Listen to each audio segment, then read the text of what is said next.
안녕하세요. 민족의 대명절인 추석도 끝이 났네요.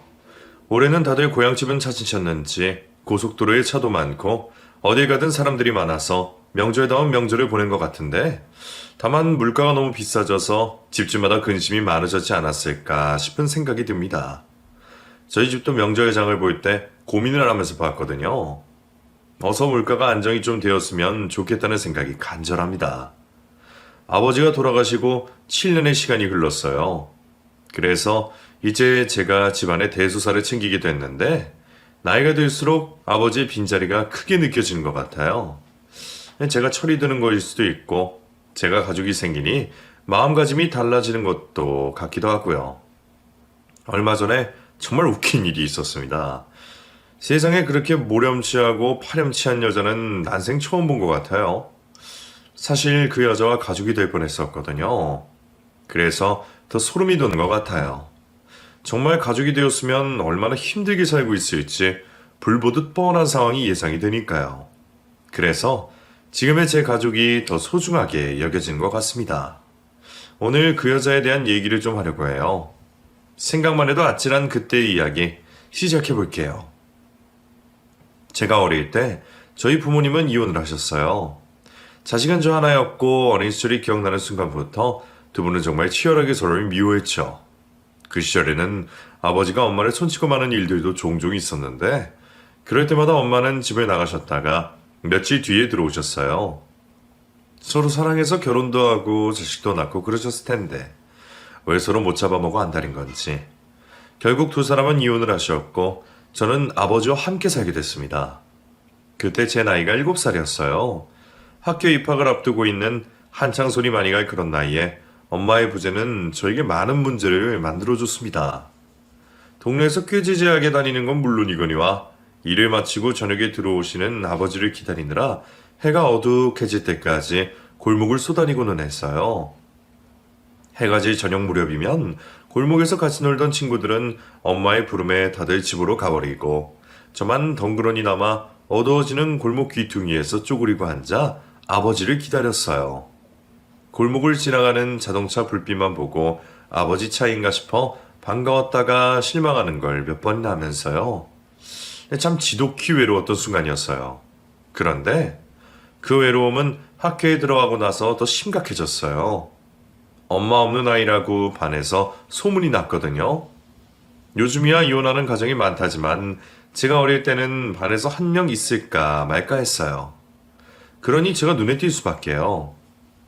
학교 수업도 제대로 따라가지 못했고 준비물도 제대로 챙기지 못해 늘 친구의 준비물을 나눠 쓰는 그런 아이였는데 저도 눈치가 있으니 자연스레 주눅이 들어서 학교 생활을 제대로 적응하지 못했어요. 그 시절을 생각하면 어린 제가 참 마음이 아픕니다. 그래서 마음이 무거워져요. 그러다가 저에게도 드디어 엄마가 생겼어요. 아버지가 어느 날 집으로 누군가를 데리고 오셨는데 엄마라고 부르라고 하시더라고요. 장훈아, 인사드려라. 안녕하세요. 네가 창훈이구나. 예쁘게 생겼네. 앞으로 잘 부탁한다. 제 머리를 쓰다듬으며 웃는 아줌마는 화장을 예쁘게 해서 얼굴이 참 예뻤어요. 그리고 그 곁에는 저보다 어린 남자아이가 서 있었죠. 네 동생이다. 친하게 지내, 알았지? 갑작스럽게 엄마와 남동생인 저는 어리둥절하기만 했습니다. 그도 그럴 것이 아버지가 미리 저에게 소개시켜주지 않으셨거든요. 어느 날 갑자기 하늘에서 뚝 떨어진 것처럼 저에게 새로운 가족이 생긴 거죠. 늘 외로웠던 저는 그런 상황이라도 좋았어요. 정말 필요한 엄마가 생겼고 혼자 노는 게 싫어서 나도 동생이 생겼으면 좋겠다고 생각했었는데 바라던 동생이 떡하니 생겼으니 안 좋을 게 없었거든요. 그런데 급하게 만들어진 가족은 역시 삐그덕할 수밖에 없었어요. 특히 그 속에서 제일 어긋나는 건 저였고요. 엄마, 이 형아가 내 장난감 뺏었어. 어머, 재현아. 울지 마, 울지 마. 창훈아, 동생 울리면 어떡하니? 엄마, 형이 내 장난감 뺏었어. 아니에요. 그래, 그래, 알았어, 재현아. 울지 마. 엄마가 새로 사줄게, 어? 박창훈, 너는 형이나 되어서 동생 장난감이나 뺏고 아빠가 뭐가 그랬어? 동생 잘 데리고 놀라고 했지? 장난감을 뺏으려고 했던 건 제가 아니라 동생이었어요. 아빠가 제 생일날 사준 총 장난감이었는데 자기 거 하고 우기면서 들고 가는 걸 다시 챙겼을 뿐인데 울면서 어른들에게 고자질을 하는 거였죠. 아버지가 새엄마와 결혼식을 올리기 전 제 생일에 사주신 거라 정말 많이 아끼는 장난감이라 그것만은 줄 수가 없어서 그랬던 건데 어른들은 제 말을 들어주지 않으셨고 오히려 아버지는 저를 부끄러워하시는 듯 야단을 치셨어요. 너 자꾸 말 안 들으면 새엄마 가실지도 몰라. 그러니까 동생 울리지 말고 잘 데리고 놀란 말이야. 아버지는 저를 방으로 따로 불러 이렇게 당부하시기도 했어요. 무섭게 말씀하시는 아버지 앞에 저는 움츠리며 고개를 끄덕일 수밖에 없었고요. 새로운 엄마가 생겼지만 저에게 좋은 건 하나도 없었습니다. 오히려 아버지와 사이가 더 멀어지는 것 같았고 더 많이 외로웠어요. 더 이상 꾀죄죄하게 다니거나 학교 준비물을 빼먹는 일은 생기지 않았지만 저의 얼굴은 점점 무표정하게 되었고 말도 하지 않게 되었어요. 그 시간들을 버티면서 엄마가 정말 많이 보고 싶었습니다. 제 친엄마요. 저를 따뜻하게 안아주던 엄마의 품과 냄새가 정말 많이 그리웠어요. 한 번이라도 보고 싶다고 그렇게 밤마다 빌었지만 엄마는 저를 찾아오지 않으셨고 연락 한 번 하지 않으셨죠. 내가 사랑하는 엄마에게 버림받았다는 생각은 저의 학창시절 내내 저를 괴롭혔고 우울하게 했어요. 세상 어느 곳보다 편안하고 안전해야 될 집이 저에게는 불편한 곳이 되었죠. 그래서 저는 고등학교를 졸업하면서 집에서 나왔습니다. 사실 독립하는 것만 생각하면서 고등학생 시절을 보냈어요. 그래서 공부는 뒷전이었고 아르바이트를 하면서 돈을 모았어요. 독립을 하려면 돈이 필요한 것 같아서요. 그러니 대학은 아예 생각도 하지 않고 오로지 졸업만을 바라보며 살았습니다. 한 번은 아버지가 성적표를 가져오라고 하셨어요. 제가 어떻게 지내는지 관심도 없던 사람이 대학만은 가야 한다는 주의셨고 그래야 남들 눈에 자기 체면이 있었다고 생각하셨나 봐요. 너 성적이 이게 뭐야? 너 야자도 안 하고 맨날 밖으로 돈다며? 대체 학교에서 어떻게 생활하길래 담임이 전화가 와? 학교 수업은 안 빠져요. 뭐? 이 자식이. 너 대체 무슨 생각으로 사는 거야? 제가 알아서요. 언제는 저한테 관심이 있으셨어요? 갑자기 왜 이러시는 거예요? 창훈아, 아버지한테 버릇없이 이게 무슨 태도니? 둘이서 아주 나를 잡았는지 저를 몰아세우더라고요. 제가 무슨 생각으로 어떻게 지내는지 관심도 없으면서 학교 졸업할 때 다 돼서 담임한테 전화 한 통 받았다고 저에게 꼬치꼬치 캐무는 모습이 어찌나 우습던지 저를 진심으로 걱정해서 하는 말이 아니라는 걸 아니까 더 웃기더라고요.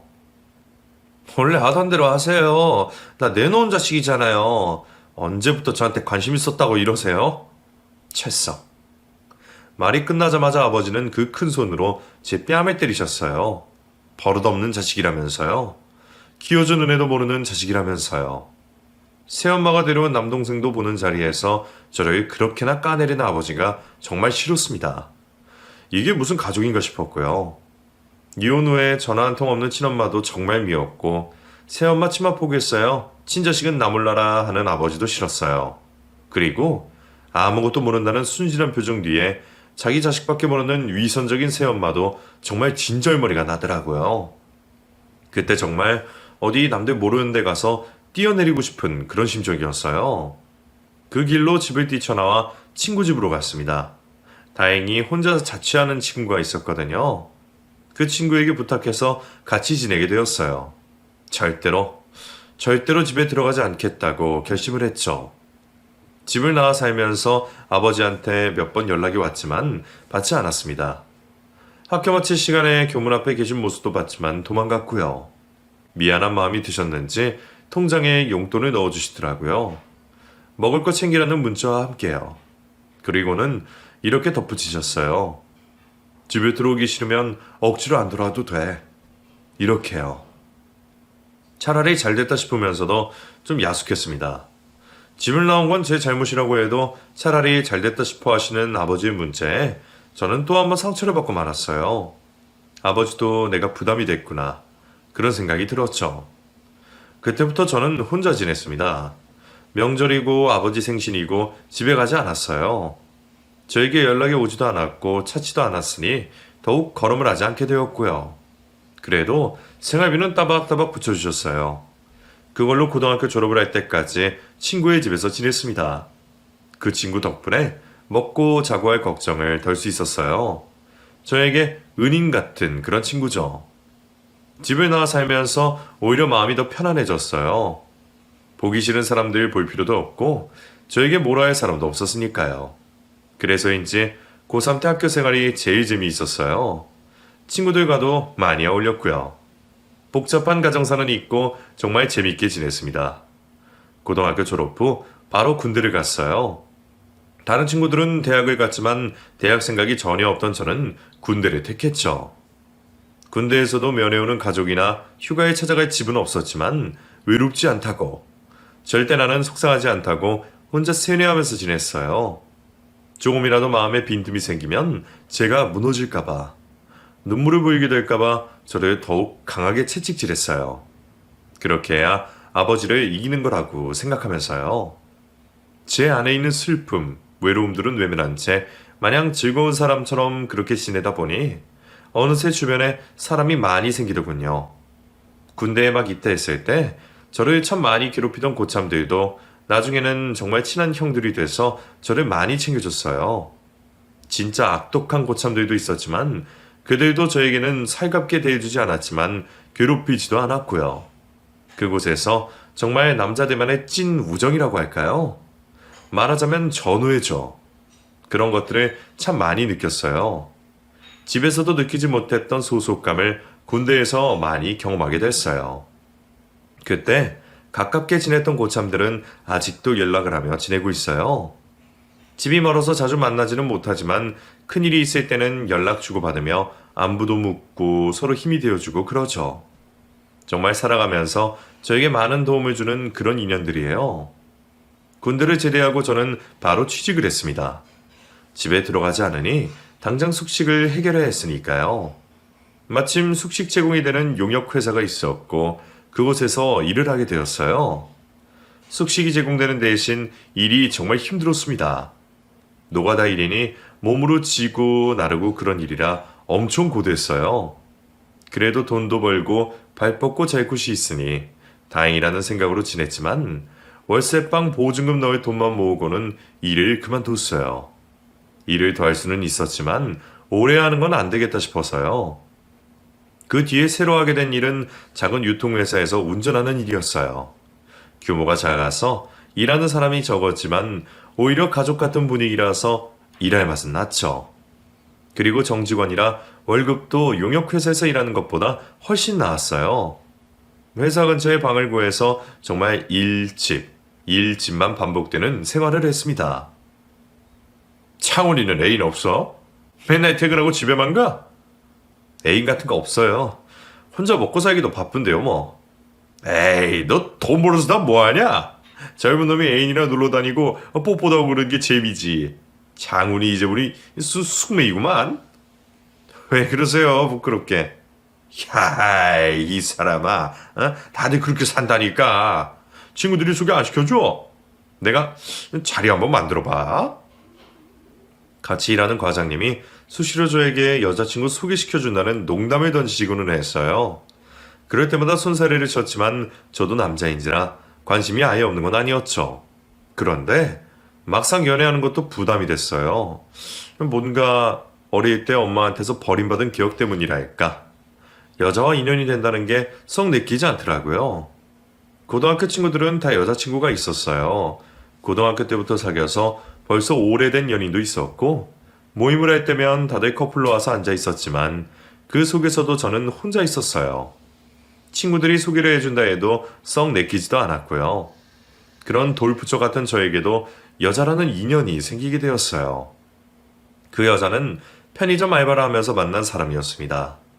제가 주말에 할 일이 없어서 그냥 돈이나 벌자 싶어 편의점 알바를 시작했었거든요. 번화가 근처에 있는 편의점이라 알바생이 2명이었는데 그 여자가 저와 같이 일하는 알바였어요. 그 여자는 저보다 4살이 어렸고 당시 저에게는 정말 여자로도 보이지 않는 어린 여학생 같은 느낌이었어요. 제가 나이가 많다 보니 저에게 오빠, 오빠라고 했고 여자한테 그런 호칭으로 불리는 경험이 별로 없던 저는 오빠라는 소리를 들을 때마다 왠지 가슴이 간질간질한 그런 느낌이 들었죠. 그럼 오빠는 평일에 직장 다니는 거예요?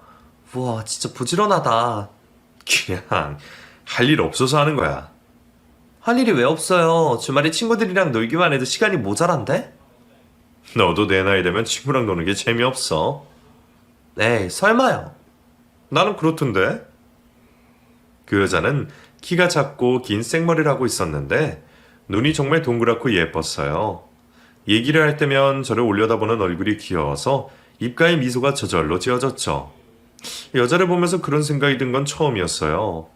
저답지 않은 생각이었지만 그런 것도 자각하지 못한 채 조금씩 그 여자에게 빠져들고 있었던 것 같아요. 저보다 5살이나 어렸기 때문에 이성적인 감정이 생길 것이라고는 전혀 예상하지 않았거든요.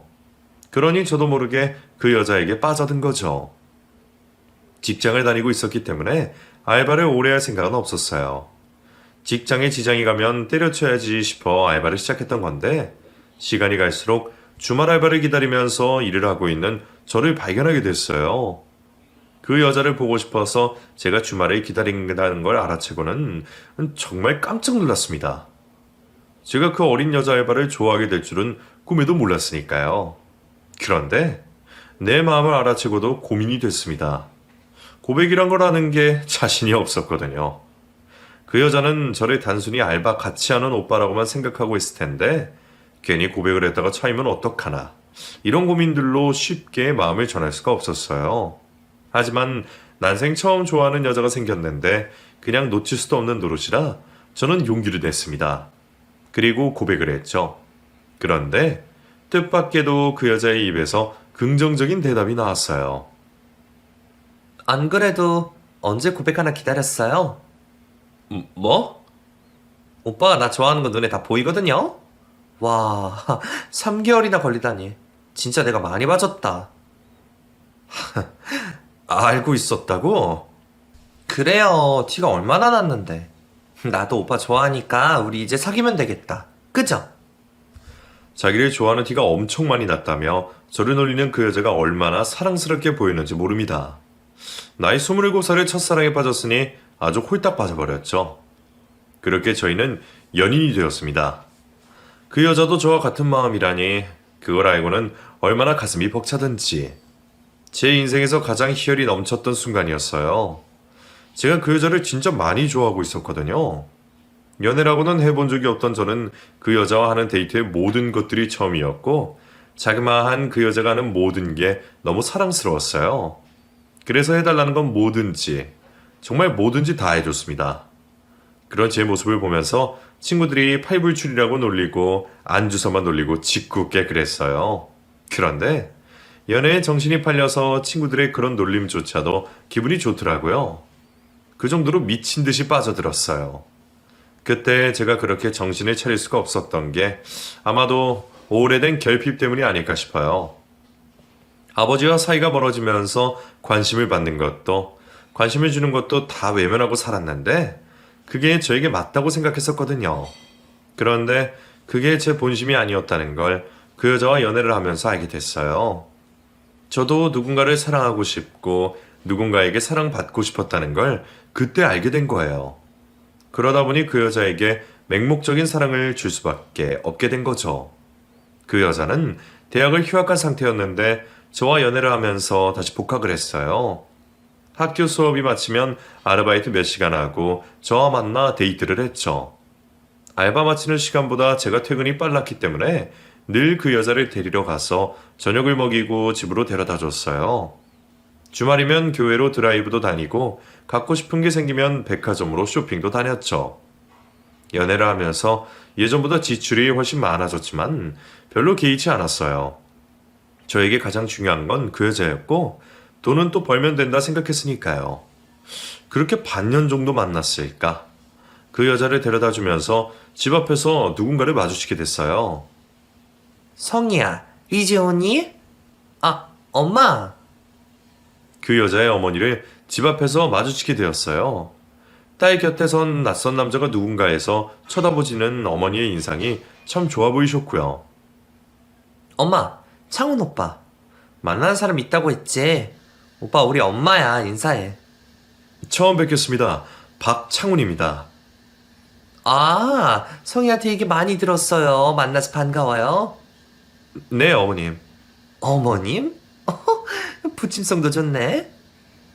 그 여자의 어머니는 저를 반가워하셨고 나중에 집으로도 놀러 오란 얘기를 해주셨어요. 인상이 얼마나 좋으신지 목소리도 부드러우시고 엄마라고 하면 연상되는 이미지의 분이셨어요. 혹시나 사귀는 사이라 불편해하실 수도 있다고 생각했는데 그런 느낌은 전혀 없으셨고 오히려 반가워해 주셨기에 어머니에 대한 저의 마음도 활짝 열렸죠. 그렇게 만나게 된 후에 어머니는 집으로 저를 초대해 주셨는데 상다리가 부러질 정도로 음식을 해놓으셔서 진짜 많이 놀랐어요.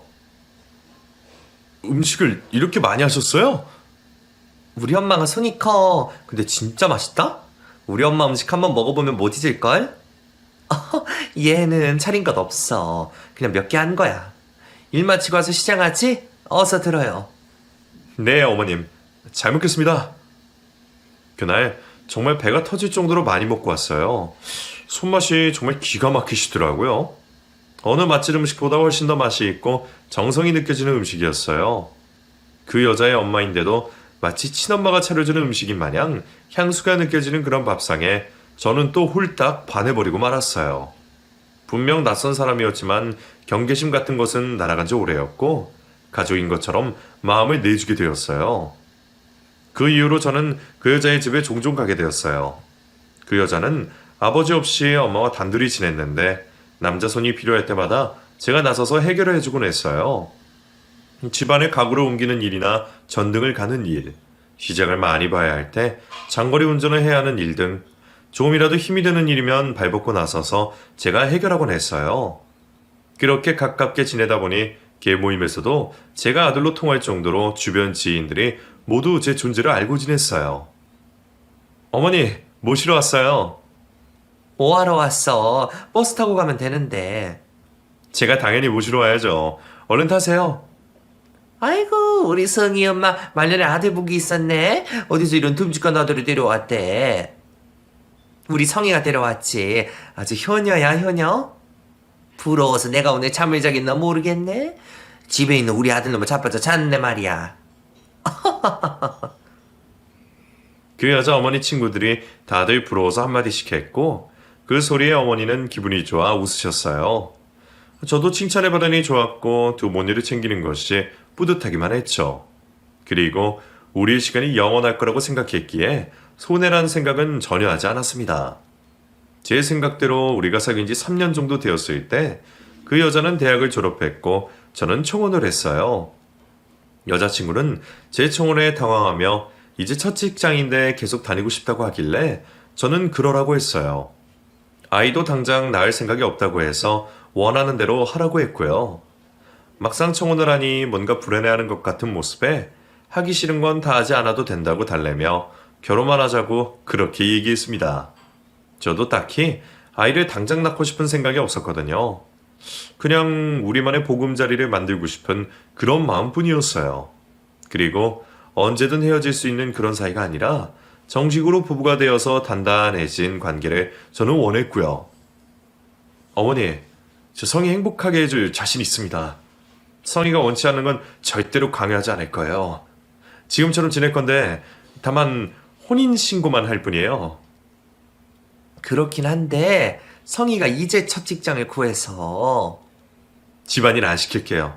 제가 하면 됩니다. 직장도 계속 다니라고 할 거예요. 그래? 그러면 뭐. 저는 어머니가 저희의 결혼을 환영해 줄 거라고 생각했었어요. 그런데 제 예상과 조금 다른 모습에 저도 실망을 했죠. 딸이라서 그럴 수도 있다는 생각을 하면서 오히려 저는 결혼해서 더 잘 사는 모습 보여드려야겠다고 그렇게 다짐을 했어요. 결혼시키길 잘했다고, 역시 박서방밖에 없다고 그렇게 말씀해 주실 수 있게 내가 잘하겠다 그렇게요. 결혼식은 간소하게 치르기로 했어요. 가까운 지인들만 초대해서 간단하게요. 저도 본가와 연을 끊고 살았고 그 여자도 친척이 많이 없어 보여서 서로 얘기가 쉽게 됐죠. 결혼식 날짜까지 정하고 나서 아버지 생각이 났습니다.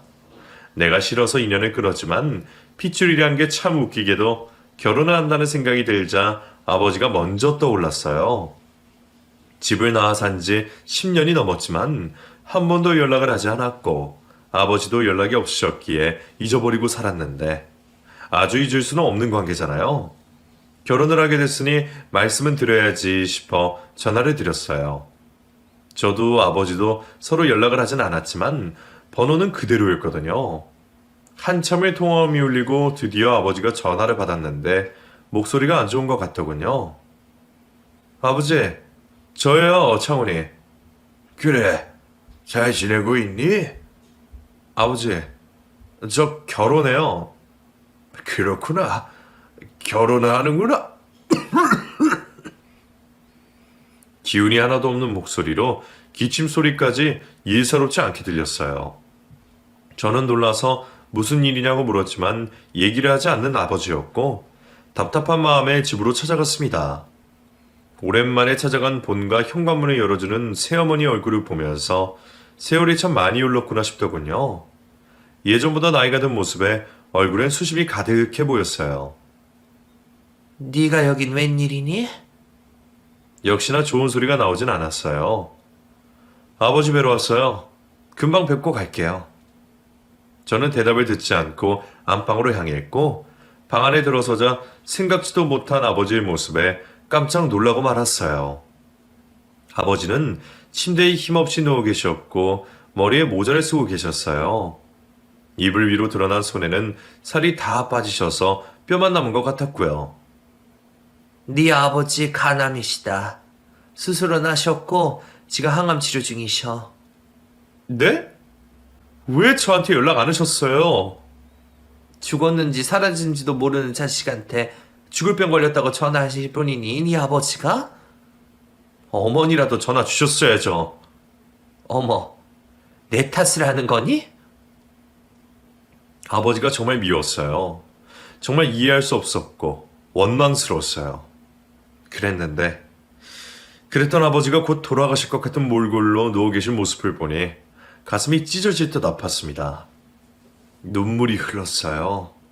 슬픔 때문인지 원망 때문인지 원인을 모르는 뜨거운 눈물이 하염없이 흘러내렸습니다. 아버지는 그런 저의 손을 아무 말 없이 잡아주시기만 하셨어요. 집을 나서면서 새어머니가 말해주더군요. 사실 날이 얼마 남지 않은 것 같다고. 의사가 마음의 준비를 하고 있으라고 했다고요.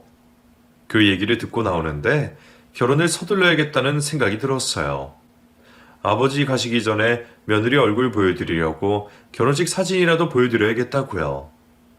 무슨 이유인지는 모르겠지만 그 결혼식 사진이 마지막 가시는 길 조금이라도 가슴의 짐을 덜어드리는 게 되지 않을까 하는 막연히 그런 생각이 들었어요. 그날 저녁에 여자친구의 어머니 예비 장모님을 찾아갔어요. 그리고 상황을 설명하고 결혼식을 앞당기고 싶다고 했습니다. 그랬어? 자네 아버지가 그런 큰 병에 걸리셨구나. 자네 마음이 많이 안 좋지? 네, 원망만 했던 아버지인데. 저도 모르게 눈물이 났고 예비 장모님은 저를 안아주셨어요. 저는 어린애처럼 그 품에 안겨 엉엉 울고 말았고요. 어머니는 우는 저를 계속 위로해 주셨어요. 그렇게 한참이나 저는 눈물을 쏟아냈습니다. 그러면서 이렇게 좋은 분을 만나게 돼서 정말 다행이란 생각이 들었어요. 우리가 가족이 되면 분명 행복하게 살 수 있을 거라고 그렇게 믿어 의심치 않았는데 다음날 그 믿음에 조금씩 금이 가기 시작했어요. 저는 제 사정을 얘기했기 때문에 당연히 결혼식 날짜를 조정해 주실 거라고 생각했어요. 그런데 제 예상과 다른 말씀을 하시는 거였어요. 자네 상황은 딱하게 됐는데 결혼식 날짜는 이걸로 그냥 가. 내가 유명한 보살님한테 받아온 날짜라서 옮기는 건 좀 그래, 어? 어머니, 제가 말씀을... 그래, 들었지. 근데 아버님 당장 어찌 되시는 거 아니잖아?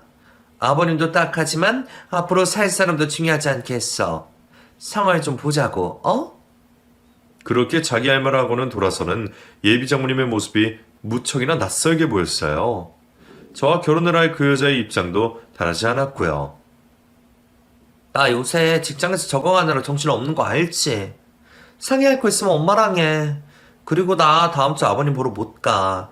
이번 주 시술 받으러 가는데 당분간 일 끝나면 집에서 마사지 해야 해. 알았지?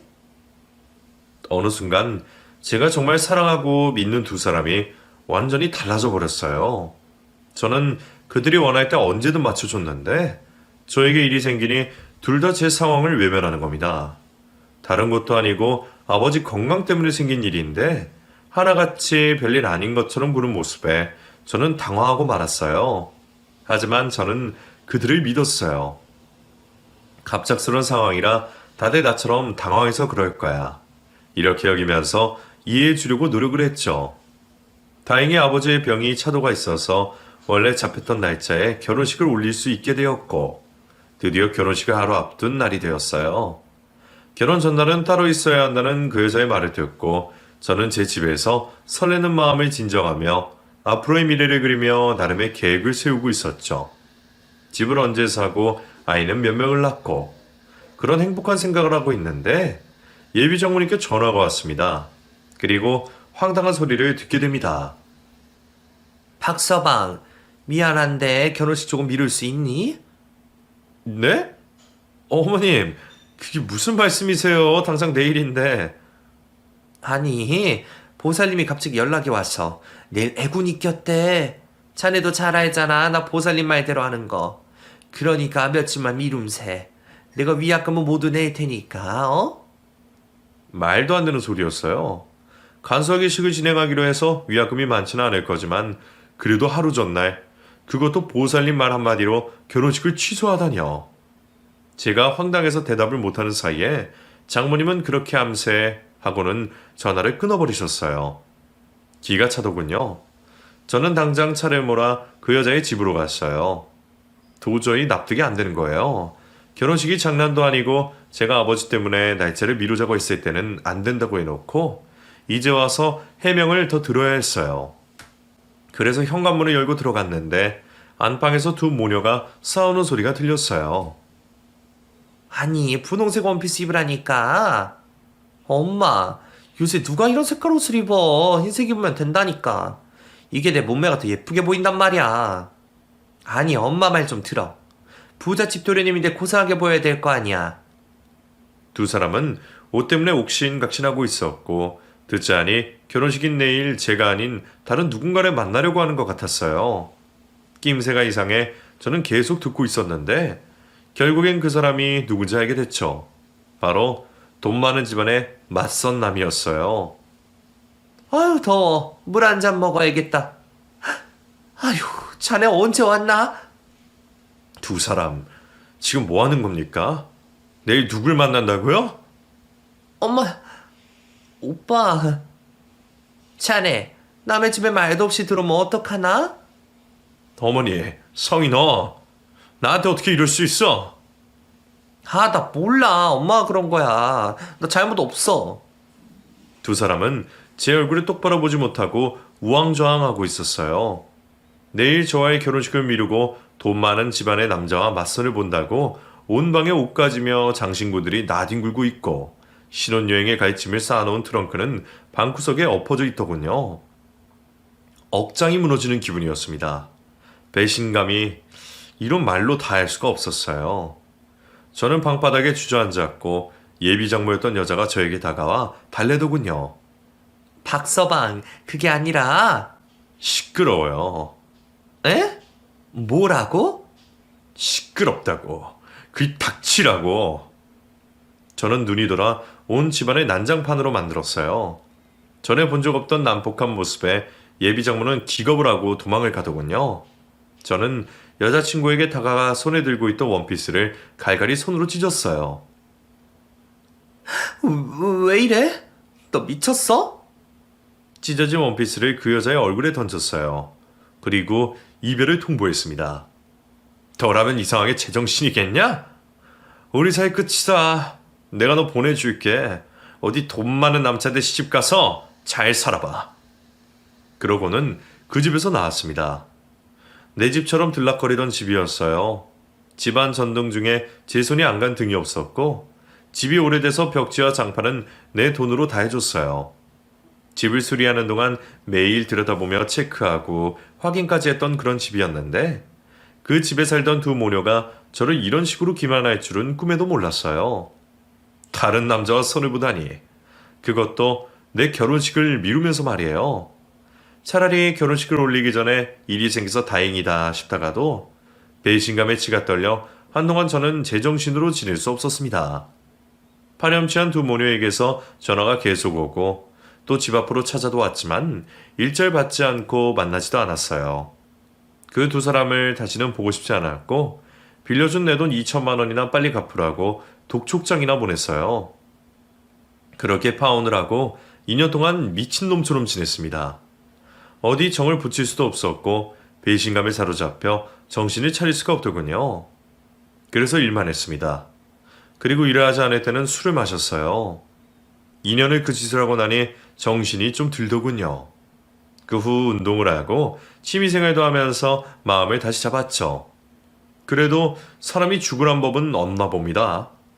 그 일이 있고 몇 년 뒤에 직장 선배로부터 여자를 한 명 소개받았어요. 내 인생에 여자는 없다. 그렇게 생각하고 살았는데 그날은 무슨 객기인지 소개팅에 나가게 됐어요. 아무 기대 없이 나간 자리라 그랬는지 소개받은 그 여자는 제 마음을 편하게 해주었고 우리는 꽤 많은 대화를 나누게 되었죠. 조금씩 제가 마음을 열게 된 거예요. 그날의 인연으로 그 여자와 저는 지금 부부가 되어서 같이 살고 있습니다. 웃기죠? 저도 평생 결혼 못하고 살 줄 알았어요. 그런데 사람한테 받은 상처는 사람으로 치유받는다고. 지금의 아내 덕분에 저는 사람답게 살 수 있게 됐어요. 그리고 저 닮은 아들 하나, 아내를 닮은 딸 하나 낳고 행복하게 살고 있어요. 아버지는 간암으로 결국 돌아가시게 되었어요. 그나마 생각보다 오래 사셔서 제가 결혼하는 모습을 보여드릴 수가 있었고 돌아가시면서 집을 하나 유산으로 주셨는데 그 집이 값이 많이 올랐어요. 덕분에 없이 시작한 살림에 도움이 많이 되고 있습니다. 사람이 살다 보니 사라지더라고요. 가슴 아팠던 그 배신을 확인하는 순간에는 내 인생도 끝이라는 생각이 들었었는데 지나고 나니 이제는 별일이 아니게 되었어요. 그리고 참 웃긴 게 얼마 전에 제가 일하는 직장에 청소 아주머니가 새로 들어오셨는데 제가 아는 사람이더라고요. 바로 제 뒤통수를 쳤던 그 예비 장모였어요. 서로 통로에서 눈이 마주쳤는데 저를 알아보시고는 도망을 가시더군요. 저도 얼마나 놀랐는지 모릅니다. 살다 보니 그렇게도 마주치더라고요. 더 웃긴 건 그날 저녁 퇴근길이었어요. 박서방, 오랜만이지? 나하고 차 한잔 할 수 있어? 아직도 저를 박서방이라고 부르다니. 이 아줌마 낯짝 정말 두껍다는 생각이 들었어요. 저는 시치미를 떼고 무슨 말을 하려나 해서 따라갔고 차를 한잔 시키고 본론을 얘기하더군요. 그동안 잘 지냈어? 살이 예전보다 많이 빠졌네. 혹시 결혼했어? 그냥 뭐 아니, 자네하고 그렇게 헤어지고 내가 얼마나 후회했는지 몰라. 우리 성희도 다 나 때문에 자네 놓쳤다고 원망이 대단해. 혹시 성희랑 연락 안 하고 지내나? 성희 얼마 전에 이혼했어. 이 미친놈이 우리 성희를 때렸지 뭔가. 아유, 속 터져. 그래서 요새 성희가 많이 힘들어해. 그랬군요. 그래서 말인데 자네가 성희 좀 만나서 위로해주면 안 될까?